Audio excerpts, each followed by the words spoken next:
Welcome back to DIY Raj. Today we are working on the Cub Cadet ZT1 54 again.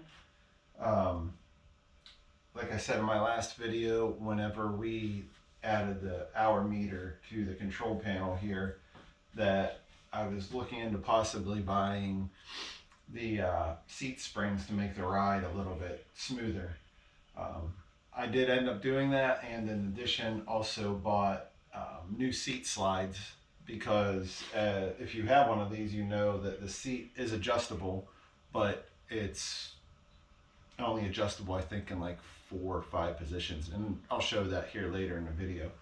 But I did order it. It came. I had to get a little bit different hardware. It comes with 1-inch 5/16 bolts that mount the seat spring to the underside of the seat.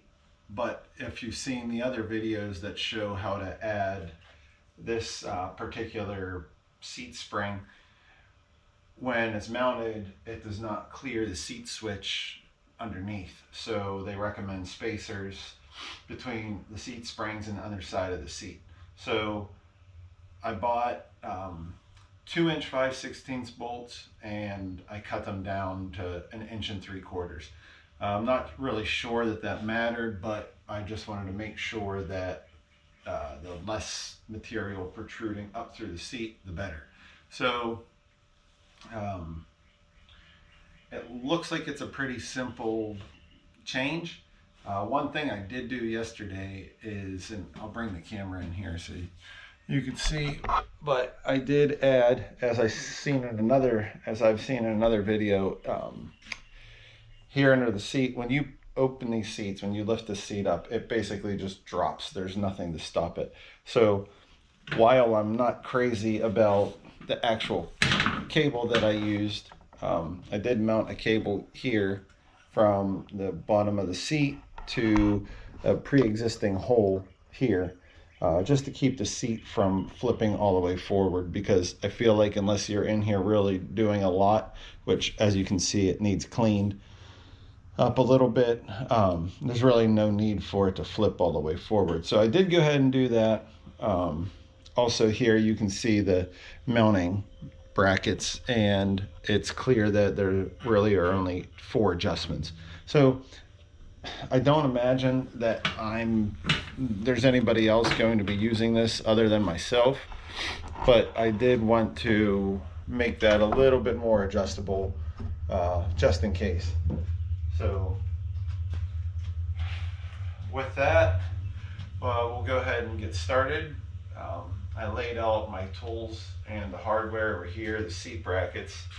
I'll go ahead and show that there. Yeah, let's get to it. Okay, as you can see here, also you're gonna have to excuse the mess that I have in the barn right now.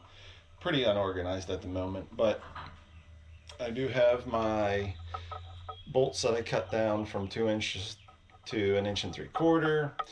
This hardware came with it in one bag. I believe that's the hardware to mount the seat spring to the actual seat, and since I went with the option of the added seat sliders, it came with another bag of hardware, which is what this is.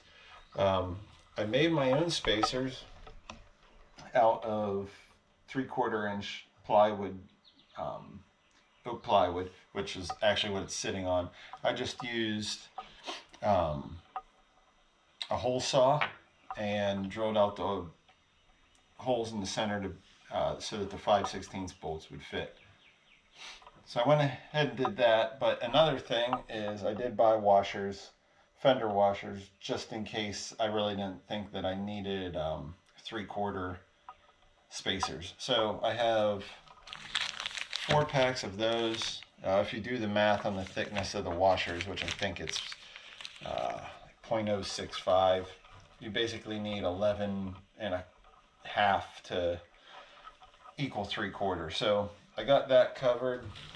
It's 1/2 inch socket, 1/2 inch wrench, and over here you have the seat glides, the adjustments, and the bracket.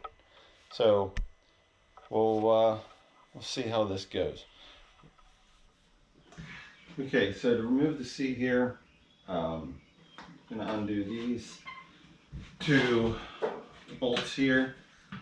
I sort of already started this, but I'm going to remove those. Pretty simple. Also, the seat's going to fling forward a little bit, but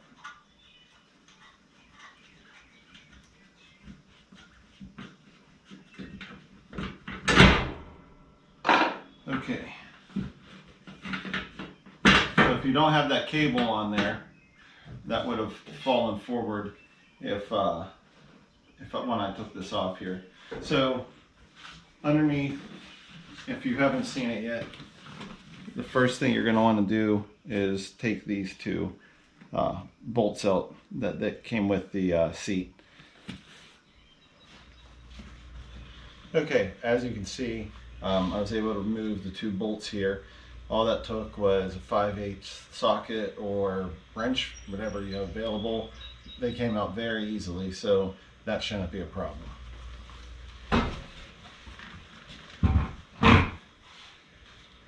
The next step and the directions that come with it are not very clear. I'll include an image of it here on the screen now, where you can see that it really doesn't explain much. I know that was sort of quick, you didn't really get to read through it, but I'll post another picture later on, maybe at the end of the video, or if I can find it online, I'll put a link in the description below. So anyway, I'm thinking the next best step is to mount the seat tracks onto the bracket on the actual tractor, and then mount the bracket to the seat, I believe. Yeah, so that's what we're going to do. Because you have so many adjustments for the seat, since it wasn't made for sliding back and forth, really what I would do is you have options of mounting this bracket. I'll get a little closer here so you can see. Really, any of those couple holes, I don't think all of them are usable for this tractor in particular, but you have a couple options. Side note, this handle here you want to put underneath of your left hand, and really what you do is you pull this aside and your bracket will slide in and out, giving you adjustment on your seat. So really, wherever you want to put this, you can use basically any of these holes since you have a slot back here.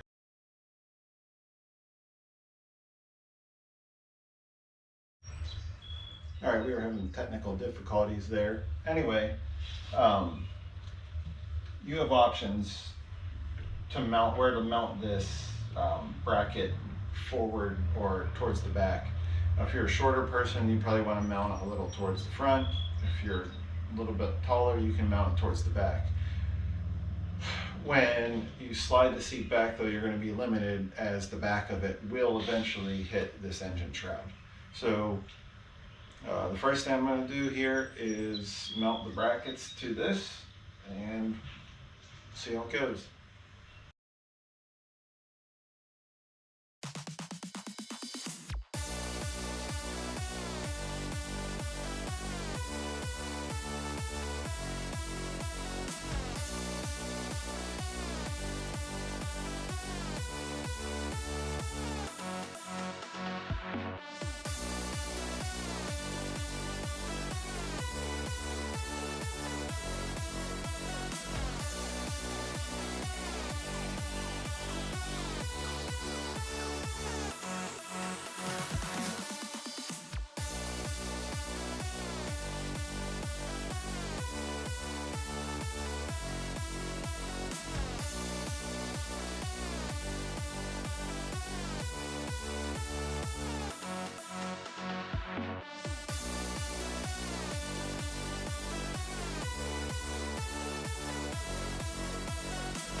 Okay, so what I'm doing here is once I started tightening these, I realized since there's so much slop left to right, maybe try to eye it up and keep it somewhat in line with this raised edge. So I'm just loosening this side up, sort of readjusting it. So that's what this is.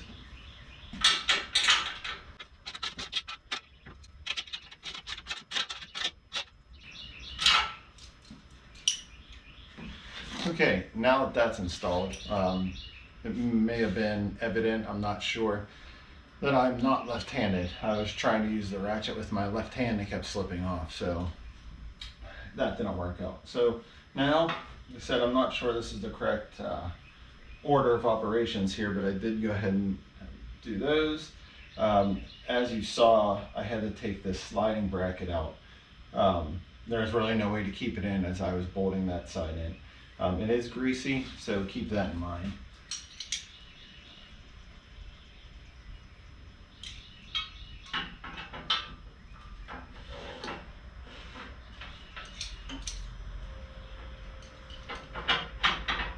Just putting these brackets hopefully in the same position, and there we go.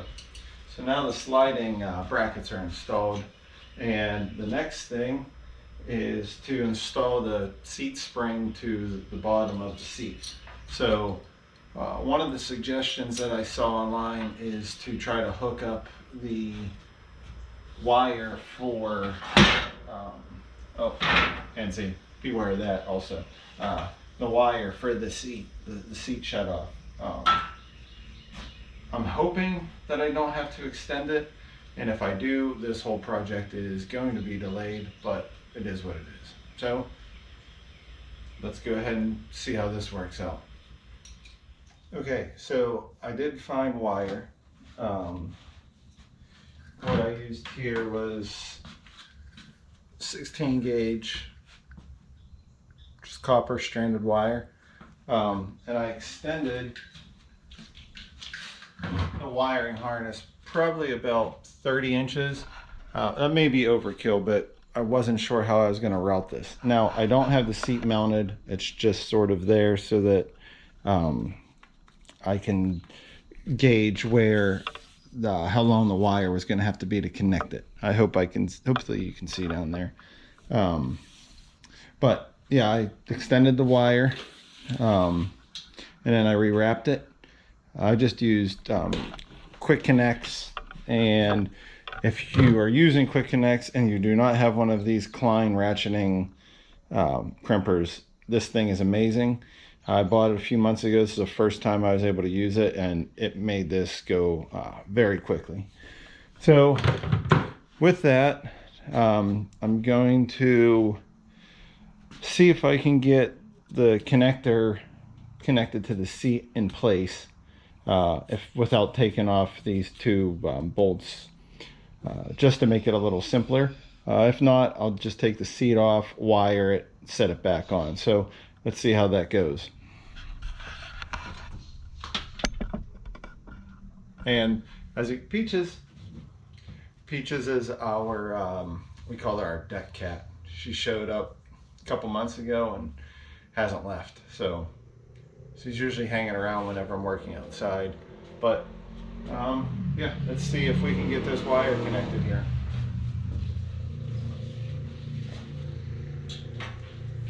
I had looked and I have a general idea how I'm going to run this. It doesn't look like there's going to be any interference if you were to slide the seat forward or backward. So hopefully that's still the case, but we'll see.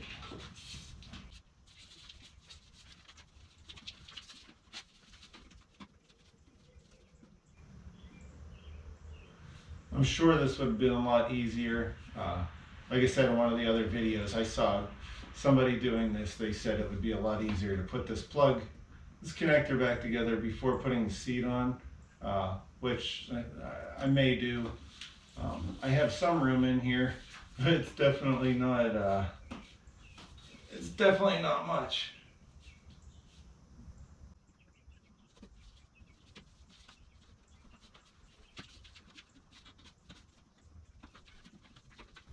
I think what I may do here is put the other spacer and bolt on the top here and remove the one I have on the bottom.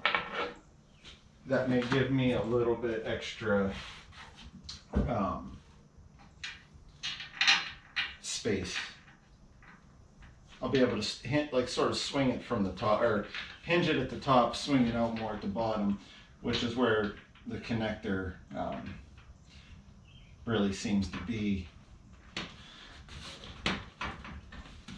Another thing is I just noticed that I did not put my washers on down here, so, or on the back of here, so I'll have to take these back off anyway. But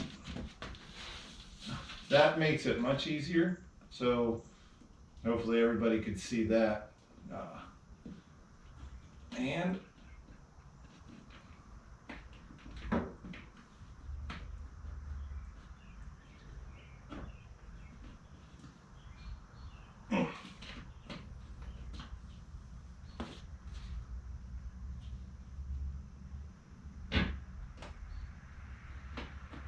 I have room. I mean, it's a lot better. There it goes. Okay, so now that's snapped into place. And that's with the seat back all the way, so it gives me a little bit more room here. I'll go ahead and show you how this is all routed. First, quick look at beaches. So anyway, as you can see here, wire runs up.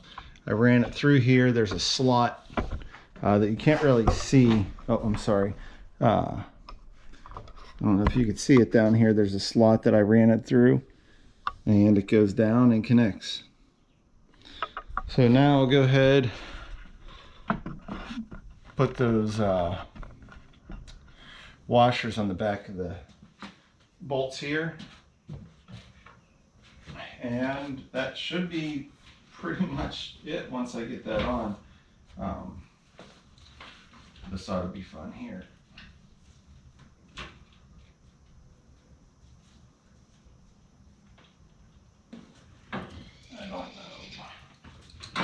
I don't know if I have room for this ratchet. There's some room, but there's definitely not going to be a whole lot.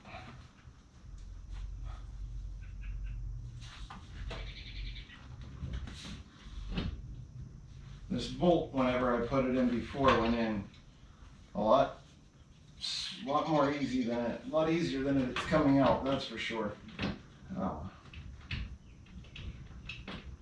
But also, since I cut them, they don't really have the best tip on them. However, when I did cut them, for those of you that have cut threaded hardware before, yeah, I put a nut on first, and then after I made the cut, I wound the nut off, and it makes it a little bit easier. So there's the washer, and I'm just going to go ahead and put that back in here.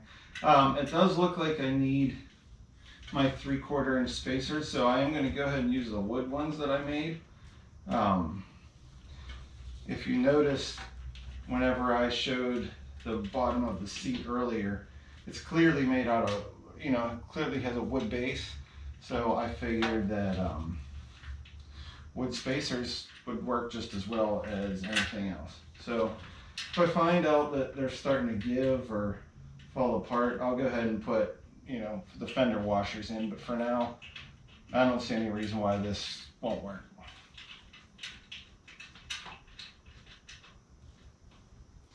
Okay, so there's one. Got to grab another washer here.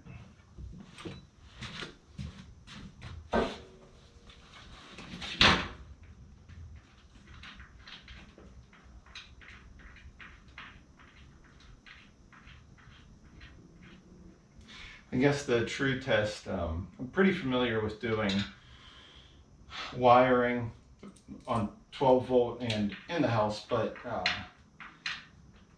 I'm pretty confident of what I did with this extending the wiring harness that it'll work. But there's always a possibility I did something wrong, or maybe one of the butt connectors didn't make full contact or something like that. So once I get this tightened, we'll go ahead and see if she fires up. Feeling pretty good about it, but like I said, you never know. Okay, now the last two. Like I said, these spacers, I'll show you the hole saw that I used earlier. I think it was, or later, it was 1.5 inches, I believe. And I spray painted them just so it didn't look like there was wood underneath the seat.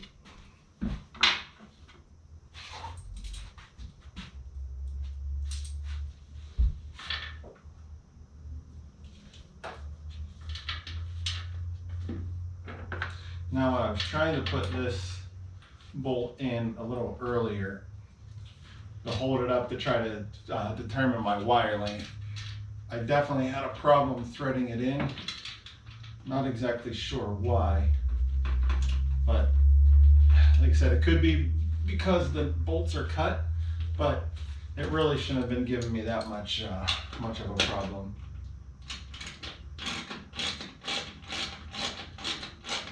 That's threading in pretty nice. Just hard to do with your hand for those of you who tried to do that before. Again, I'm not tightening all the way down. I'm just getting them close to being snug so that if I need to make any adjustments on straightening out the seat, I can.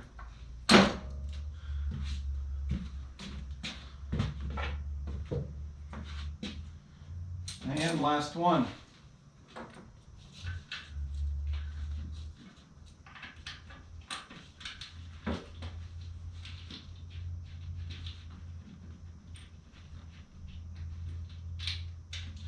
This is why you leave them a little looser so you have play and you can determine if you're close to the hole or not. It feels like it grabbed, but I can't tell right now.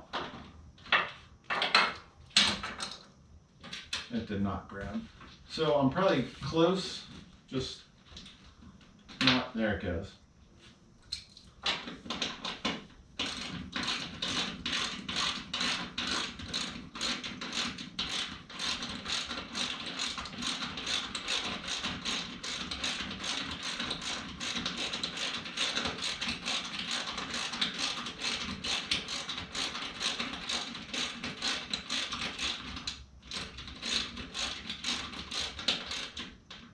And again, I guess my way of telling if this is going to be on here straight is I'm going to just look at the washers, see if they're pretty even on both sides, see if there's an even gap. It probably doesn't matter, but I think I like things to be, well, I've been called a perfectionist, and I'm not perfect by any means, but I just like to do things right. Whatever right is, I'm sure everybody has their own opinions. I don't think I'm going to crank these down too much. I think in the book it tells you what you can torque them to. I'm not really that worried about it. About torquing it, at least, I mean.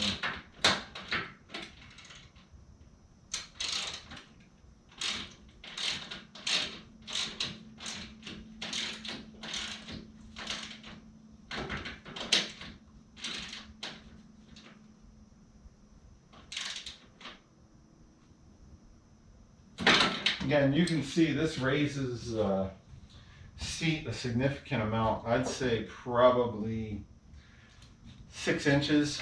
So the one thing that I hope it does not interfere with is the lap bars. Hopefully it doesn't bring them too low, you know, for comfort. But we'll see. If not, yeah, I mean, if it does and it's close, I might see what I can do about maybe taking these spacers out and using the washers, maybe a few less, but I mean, really, what's a washer? You know, 2 washers removed, that's going to be 1/8 of an inch. It's not going to make that much of a difference. Peaches, you want to come here and say hi?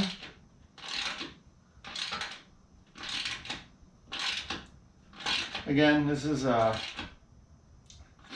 just a 1/2 inch socket, so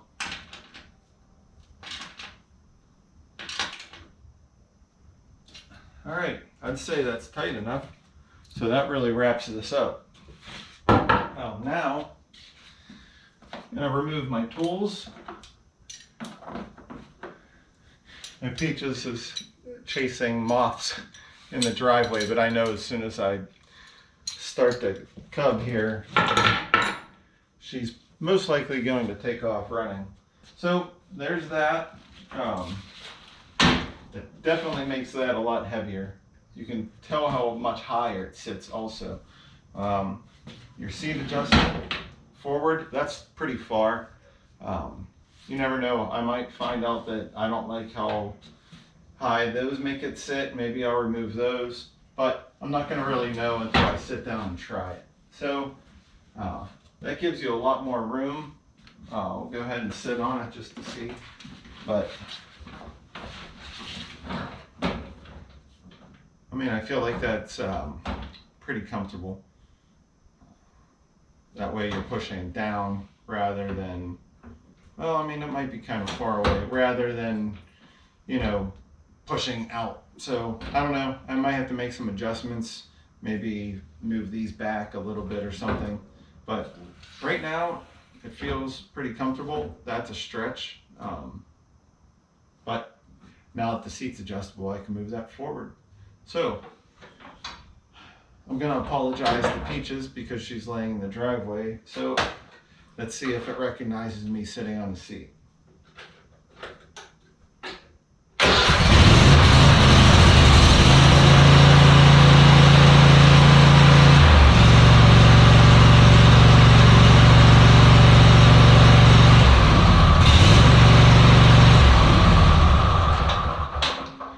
Okay, well, that definitely confirms that I had it wired correctly.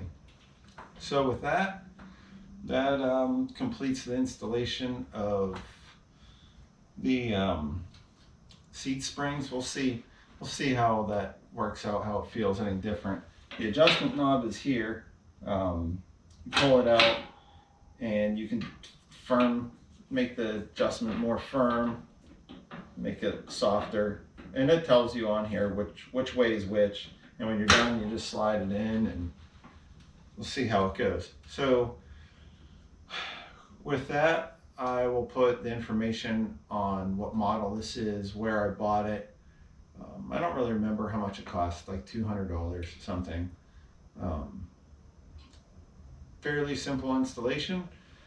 And I'll link, like I said, the part number, a gauge of wire, the tools I used for reference in the description.